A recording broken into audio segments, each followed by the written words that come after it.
welcome to Jurassic Park 3 Minute. We'll be discussing the second Jurassic Park sequel, 1 minute at a time. I'm Brad. And Dave.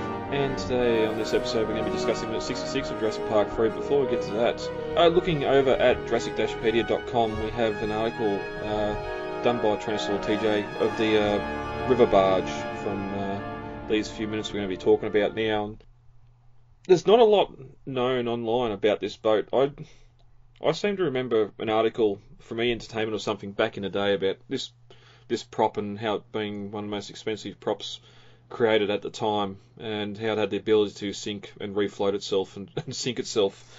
I haven't been able to find that anywhere, so that might be just me. If anyone's listening and remembers that, or maybe has that document saved somewhere, I'd love to reread it, because even at the time when the movie came out, the boat never really sinks. We don't see it. We see the Spinosaurus sort of take the cabin away and the cage get pulled off the front, but that's sort of about it. Yeah, I don't remember ever hearing about that myself. It sounds plausible because, I remember that seeing the storyboard art and the concept art, the Spinosaurus is practically sinking the boat, you know? Yeah.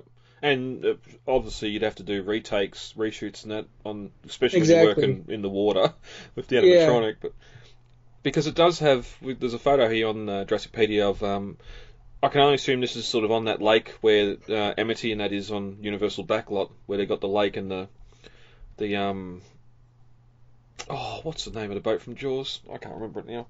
The Orca? Orca, yeah, the Orca, and that's there, isn't it? And I'm pretty sure this is the same lake. Well, not anymore. I think they took away that the whole Jaws area in the Universal Studios, Hollywood and Orlando parks. Yeah. So unfortunately, that's not there anymore. But I believe this lake is still there. Yeah. Yeah, but that, because even looking at the rust and that on the boat, sort of half it would be what the production put there, and the other half would be the fact that this boat's been sitting in the water for a few years. I dare say that this photo's taken a while after 2001, but because that's also the lake where the SS Venture was sitting for a while, wasn't it? The model? Which one? Wasn't the model, the miniature of the SS Venture, put there as well for some time? I'm not sure about that. I thought that was closer to the Spanish set. Oh, okay. Because I remember seeing the Spanish, the Spanish town set in the background of that when I saw a picture of it. Yep. This picture here on the main on the article here, it seems to be. I think that was taken at on location here, and they were just moving it into place. Oh, okay. That would make sense if it's at Hawaii. It actually, now you say it, does look a lot like the river that we're on, and the foliage on the side of it. Yeah, I thought you were talking about the picture below it, where you see the Spinosaurus animatronic knocking. It looks like it's knocking the boat, and that one, the Spinosaurus was filmed in a large lake-like tub with a set wall behind it and a set in the prop crane that the Spinosaurus crashes into. Yeah, that's the joy of nighttime shooting. You can do it on stage like that, much like the T-Rex breakout. All that. Oh, it's amazing! It's amazing how much you get away with when you shoot at night. Like, for example, the Halloween 4, 5, and 6 were all shot in Salt Lake City, Utah. Yeah.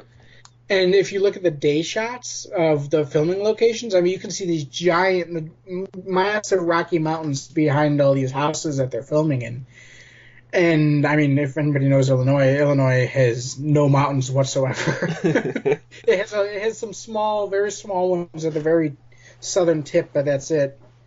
And nothing like what you'd see in Salt Lake City. Yeah. But they get away with all that just because it's all night shoots. You don't see any of that in the actual film because it's all night shoots. And so basically, what the nice thing about a night shoot is you get away with basically half building a set because you won't be able to see what's there. You only see what the director wants you to see. Yeah, I remember when I learnt that T-Rex breakout was all filmed on a set, that completely blew my mind. just the mud on the road and the rain, having that much water on set, and again they went far beyond in the Lost World with the RV on the cliff as well. Just actually water running off that little cliff they made for the actors to climb back over is just blew my mind. It was a huge pain in the ass for production, though, just because the T-Rex wasn't waterproof. It's infamously known that the T-Rex the foam rubber would soak up the water from the rain spigots in the ceiling, and suddenly your 9,000-pound T-Rex doubles in weight and it starts breaking. Yeah, and it's finely tuned, so having the extra weight's not good for the servos and hydraulics. But that's the Jurassic Barge, or in film, the Jurassic boat, cage boat. Head over to jurassic-pedia.com and check that out, and a lot more. I don't remember that on InGen's list. It's because it wasn't on their list, and it makes you wonder what else they were up to. Alright, we've got some feedback, Dave. The last few weeks we've been posting up some photos of behind the scenes of the Aviary and the Canyon set at the back of Universal, and we've been getting some fantastic discussion from listeners on our Facebook and other sites, or other social media as well. So thank you to everyone that's been communicating and talking about some of those photos we've posted up, and keep it up. We love hearing from you and talking about the films. Dinosaurs lived 65 million years ago. What is left of them is fossilized in the rocks, and it is in the rock that real scientists make real discoveries. Now, what John Hammond and InGen did at Jurassic Park is create genetically engineered theme park monsters, nothing more and nothing less. All right, Dave, ready to get in 2 minutes 66. Yep. As we entered minute 65 of Jurassic Park 3, we'd escaped the aviary, and the boat had started drifting down the jungle river. As we open on minute 66, Paul pull-starts one of the outboard motors and gets it running, and checks the fuel tank, saying that there's plenty of gas inside. He then walks up to the centre console of the boat, murmuring to himself, "We've just got to get to the coast," and light a fire. At the 17-second mark, a man's just standing there looking at him, and Paul finally realises and stops talking. At the 22-second mark, we cut to the front of the boat, as Eric sees Grant standing by himself in the bow, and says, "Dr. Grant?" Alan turns and sees Eric. Says, "Hey Eric, how are you doing?" At the 29-second mark, Grant sits down, and Eric comes down to join him, sitting in front of him. After a moment of silence, Eric says, "I'm sorry about Billy." Grant nods his head in appreciation, and tells him about the last thing he said to him, that he was no better than the people that built this place. But it wasn't true. Billy was just young. He was just Billy. And as the minute ends, Grant tells Eric that he has a theory, and that there's two types of boys in the world. Minute 66. Before we get into the minute itself, Dave, I wanted to have one last little recap about the aviary. One thing we didn't really mention when we got that exterior shot with Grant, and that it was just the scale, the scope, the engineering size of this project. And like when we had them drift away from the aviary, I sort of suggested that maybe they're going down a smaller inner branch of the main river here, and we do see in this minute the river they're on is quite small, because this aviary, the amount of steel, concrete construction, the cranes, you can imagine those tower cranes, like city tower cranes either side of this canyon, putting these steel beams into place. It'd all have to come in by river, wouldn't it? Not necessarily, because the aviary itself is in a not super thin, but rather thin-ish canyon with the river running through it. So you could probably just place cranes up on either side of the canyon and just lower the steel beams and stuff that you need into place from there. Yeah, yep. It's something, yeah. It lends itself to discussion too. We are going to have one day about the difference between the novel and film, why they're in Costa Rica, and this all supposed to be being secret, but just the shipments of steel and equipment to Sauna to build all this stuff we've been looking at, and not have it seen by aircraft flying over is starting to get a little bit implausible. I was thinking that though when we were leaving the aviary, about how much just engineering, from an engineering standpoint, material went into building this aviary. I mean, a massive amount of concrete, a massive amount of steel, you know? Yeah, because not even... I've been looking... even though the minute's passed, I've been looking at that shot, looking back at the aviary for some time since we done the minute, and even where the dome goes around that rocky pillar, and then where the main roof goes and starts following the canyon deeper, you can see how it's sort of elevated. The roof's elevated up above the canyon wall, which might suggest the canyon walls aren't as high there as what they are deeper into the canyon. And yeah, it's a massive structure, and just sort of comparing to other large structures we've seen in the franchise, I'm pretty sure this would be the biggest. A lot of the other stuff we've seen is that low concrete buildings, from the visitor centre up to the operations building and the lab as well. Like the lab was pretty sparse or spread out, but still a lot of like standard warehousing and concrete buildings. Yeah, the lab seemed to be mostly your basic sheet metal shed, basically. I probably wouldn't have needed much insulation. It's a tropical island, and it probably would have held minimal air conditioning, mostly for the computers and whatever little staff they had on hand. Yeah. Because it was so automated, you know? I think that's it. I think we can move on now. I think that's all me for the aviary. All right, let's get into 66. We open as we get that sort of transition as the barge is floating down a tight little river here, and it's pretty heavily forested on both sides, and it sort of looks that dark grey. There doesn't seem to be a lot of sunlight coming in, which you can't see it above, but you can just imagine that jungle canopy coming up over the top of the boat as well. Yeah, this was done on location in Hawaii, and it is a smaller river. I can't remember exactly where it is, but I mean, the river does kind of seem to get wider and then thinner as it moves along, because moving out of the aviary it was pretty wide, but moving into this area it's pretty thin, and then once we get to the marina area it gets wide again. Yeah, and rivers do that.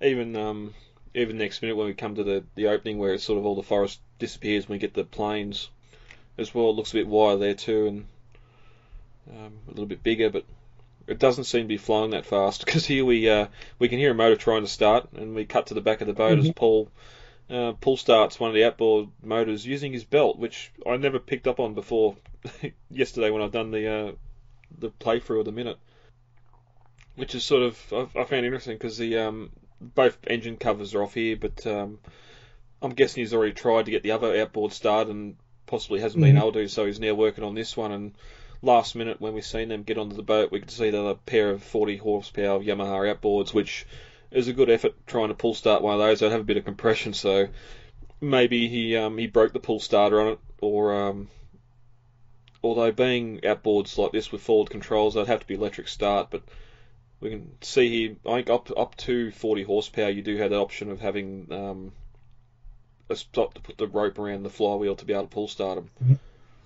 I always thought it was a pull. I thought it was a pull start. I never realized that he actually uses his belt to do it. I always thought that the pole for it was just lying around in the boat someplace, and they found it, and that's how they did it. Yeah.